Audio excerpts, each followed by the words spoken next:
The discovery of a global grid now linking these two specific worlds and apparently deriving from a single source, something that occurred at Cydonia, has profound and important implications for us all, not the least of which is that our weights, our measures, our measuring systems of time, of length, all units of historical reference in the record must now be re-examined to possibly trace their influences and their evolution from some distant point of contact between this world and another. But in the midst of our grasping the enormous implications of this set of discoveries, something else happened, something so amazing that even those of us on the team who have lived with us now for 9 years could not quite believe our eyes, because in the midst of central England, at a place called Avebury and Silbury Hill, some of our team members have discovered and now partially proved perhaps the ultimate terrestrial connection, an analog right here on Earth to Cydonia itself. North of Silbury Hill, which is up here, there is this circular henge monument, the biggest one in England, called Avebury. It has a ditch here, and it has a raised area inside and a mound around the interior, or sorry, the exterior. And normally, you know, you wouldn't think twice about it, except that one of our key people brought this data to my attention. This monument happens to have 2 ancient stone circles. Most of them are now gone. And when Thom measured them many years ago, guess what? They are aligned off north by 19.5 degrees, which should be pretty familiar by now, and there should be a kind of a warm glow that, we got another one. Oh, it gets better. Remember I promised Mohammed we were going to give him interesting discoveries? Well, here's discovery number 2, major discovery number 2. David Percy, our esteemed producer, who is now up in the booth saying, when is he going to get done? When is he going to wind up? When he looked at this particular photograph some months back, noticing Silbury Hill and Avebury, he flashed on my NASA briefing video from Cydonia, from actually NASA Lewis of Cydonia, and the comparison I made between Silbury Hill and the Tholus at Cydonia, and suddenly he had a vision that not just metaphorically, but maybe actually this could be an analog. And this represents, well, let me show you what he thought it might represent. It might represent this, okay? Here's the crater, and on the rim there is our little guy, the tetrahedral pyramid, okay? Now, let's go forward. Here's the Avebury mound outside, the ring of earth pile up. I mean, they dug out this ditch. What were they doing digging a mile-wide hole with a ring and a ditch and a mound in the middle of a plain in England? Well, David's flash said, what if they were replicating the monuments of Mars? What if the Avebury circle was to represent the crater and Silbury was to represent the Tholus?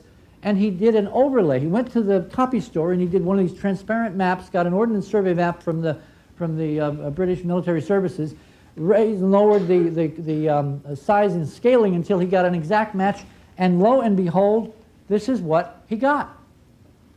And the angles and positions of ancient features, including where the cliff would be and where the tetrahedral pyramid would be, and angles to other key things in this vicinity, all seem to match, including the very size of Silbury Hill in terms of its exterior moat in reference to the Tholus. Well, this, of course, is unbelievable, but, and I want you to look at this. Here's now is the crater on Mars. Here's the tetrahedral pyramid. You're now looking from this direction at Avebury. Here's the ring here, which it would be up like here. And notice here, there's a mound and a gap. And here's the gap, and there's a separation, and there's the mound, and that's, of course, tetrahedral pyramid. There is something at Avebury which corresponds exactly geometrically. It's a raised portion of the circular pile-up earthen moat around this, corresponding exactly numerically to the tetrahedral pyramid at Cydonia on Mars. And when we do this, get this. You take the grid latitude from Carl of the pyramid, of the Avebury circle, all right?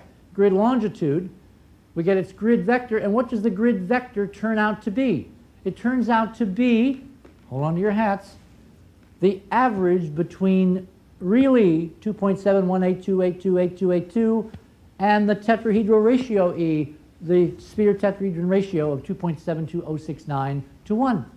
That's what that number means, and they positioned, whoever they were, Avebury exactly there in relation to Silbury Hill to be the first means of decoding the meaning of the monuments of Earth. It is quite, this by the way now is the whole Cydonia map from my NASA video, from the briefing that we gave to NASA in March of 1990. And David overlaid the map of England with all these little places with cute names like West Down and the Gallops and Tatesbury Field. I mean, wonderful names. Well, if you now go here and begin to look, would you find a D&M remnant? Would you find the remnants of a city? Would you find all the other things? Well, in December, November-December, David Myers, our editor and director of operations, went to England and spent 10 days, and he and David Percy went out and visited all these little locations. And the story of what they found is our result, because it looks like we may have the ultimate Earth-Mars connection in Silbury and Avebury and Cydonia.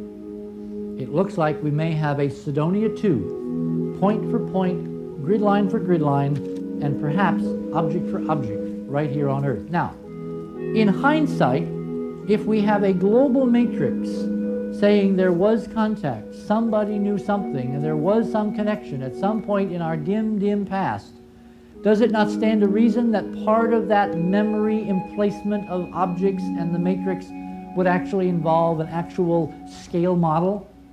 There's a lot of work to be done. We are not claiming at the moment that we have proven this hypothesis, but we're certainly claiming that there is one heck of a circumstantial case which in future years is going to be pursued, all right, because the only way we're ever going to get to the bottom of it is if we in fact go and drill and bring geologists. But the photographs and the overview that these two gentlemen secured last winter is profound and provocative, and maybe ushering in a new era in the investigation of the monuments of Mars.